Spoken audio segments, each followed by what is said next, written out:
Hello guys, नमस्कार। तो आज हम लोग एक्टिव पावर और रिएक्टिव पावर को समझेंगे। क्या है, कैसे है और इसके पीछे की साइकोलॉजी क्या है या नेचर क्या है। और ये शायद पूरे यूट्यूब में आपको पहली बार कोई एक्सप्लेन करेगा जिसकी साइकोलॉजी ह्यूमन साइकोलॉजी से भी मैच करेगी। तो welcome to my channel Daksh electrical engineering academy.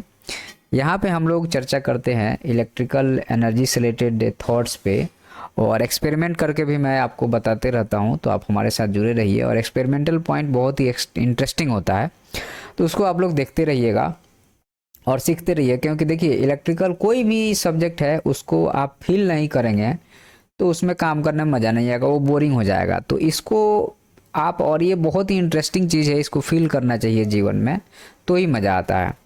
तो आज हम लोग एक्टिव पावर और रिएक्टिव पावर के बारे में कंप्लीट एनालिसिस करेंगे, और ये अपने आप में एक बहुत ही शानदार चीज़ होगा।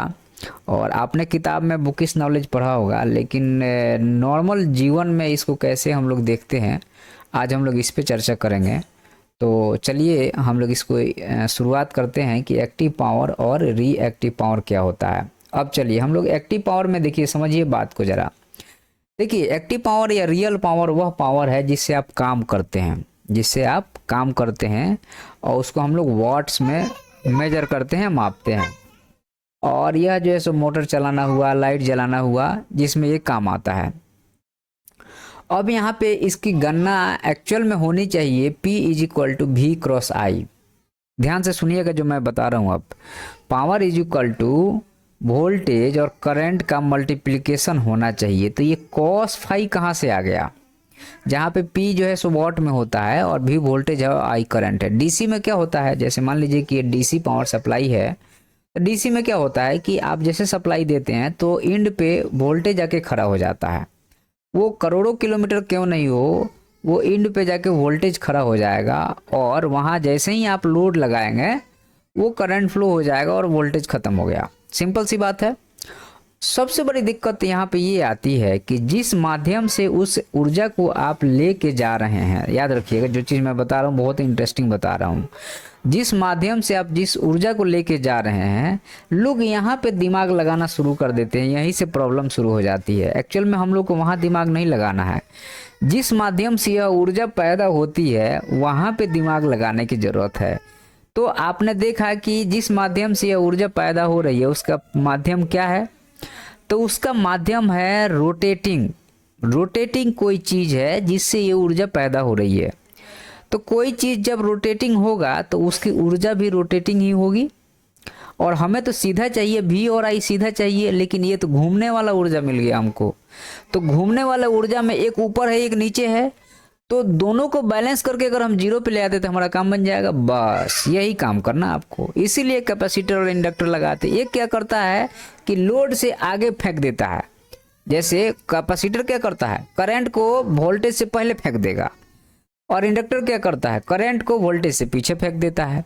तो इसलिए एक ऊपर साइकिल बन जाती है, एक नीचे साइकिल बन जाती है। लेकिन हम लोग को क्या चाहिए, हम लोग को तो बराबर साइकिल चाहिए है। भी जहाँ पे है वहीं पे आई होना चाहिए, और भी जहाँ पे है वहाँ आई नहीं हो करके ये आगे पीछे क्यों हो रहा है, क्योंकि ये वोल्टेज का या करंट का जो जनरेशन हो रहा है वो रोटेटिंग है, वो साइनोसॉइडल है। इसलिए एक ऊपर और एक नीचे, एक ऊपर और एक नीचे। हमें चाहिए जीरो पे, और वो मिल रहा है एक पॉइंट ऊपर और एक पॉइंट नीचे, एक पॉइंट ऊपर एक पॉइंट नीचे। तो अब ये चीज़ जो मिल रहा है ये हमारे काम का नहीं है भाई। हमारे काम की चीज़ तो यही है कि जहाँ भी है वहीं आई होना चाहिए, उसके बीच में गैप नहीं होना चाहिए। जैसे ही गैप आ जाएगा तो हमें वहाँ पे कॉस फाई या साइन फाई लगाना पड़ता है। और इसीलिए जो एपरेंट पावर होता है उसको हमें जो लेते हैं S is equal to P square plus Q square. अब पी स्क्वायर एक्चुअल पावर है और क्यू स्क्वायर जो है वो एक्चुअल पावर नहीं है, उसको हमें और नीचे ले आकर के P के पास चाहिए। तो Q को कम करने के लिए हम लोग क्या करते हैं, सेट करते हैं कि कैपेसिटर और इंडक्टिव लोड और कैपेसिटिव लोड को हम लोग वेरी करते हैं, या यूँ कहिए कि ऊपर और नीचे के क्वाड्रेंट को कम करने की कोशिश करते हैं। और यही चीज़ जो है सो इसका सबसे अच्छा खासियत है कि जब ऊपर और नीचे की चीज़ को आप बैलेंस करेंगे तो आप देखिएगा, इसीलिए पावर फैक्टर कभी 1 नहीं होगा, हमेशा हमेशा 1 से कम ही होगा। कारण ये है कि वो 0 पे नहीं आ सकता है। 0 पे इसलिए नहीं आ सकता है क्योंकि आपने पावर जो जनरेट किया वो रोटेटिंग जनरेट किया, और वहाँ से आप डीसी पावर लेने की कोशिश करेंगे जो कि नहीं हो सकता है। इसीलिए हम लोग जो है सो अपने सारे सिस्टम को रोटेटिंग पॉइंट ऑफ व्यू में बना के रखे हैं।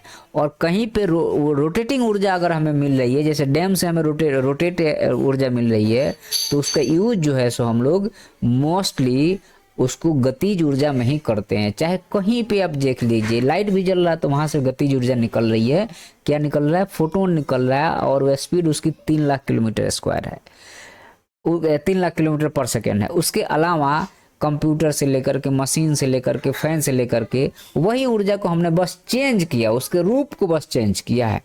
ऊर्जा के हमने रूप को चेंज किया है, एक्चुअल में हमने उसके व्यू को चेंज किया है, लेकिन ऊर्जा तो वही है। अभी इस पे एक लेक्चर और मैं दूंगा आपको, तो ही जाके मजा आएगा।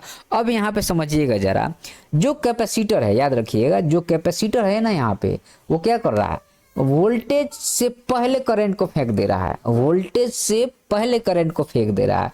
और इंडक्टर क्या कर रहा है? वोल्टेज से पीछे करंट को फेंक दे रहा है, रोक दे रहा है। वोल्टेज को बोल रहा तुम जाओ, करंट को बोल रहा तुम यहीं रुको। कैपेसिटर क्या बोल रहा है? वोल्टेज को बोल रहा तुम यहीं रुको, करंट को बोल रहा तुम जाओ। अब हमें तो दोनों, जब लोड जहां पे हम लगाए हैं वहां दोनों एक साथ चाहिए, जहां वोल्टेज वहीं करंट चाहिए। लेकिन ये क्या कर रहा है? तो एक आगे एक पीछे।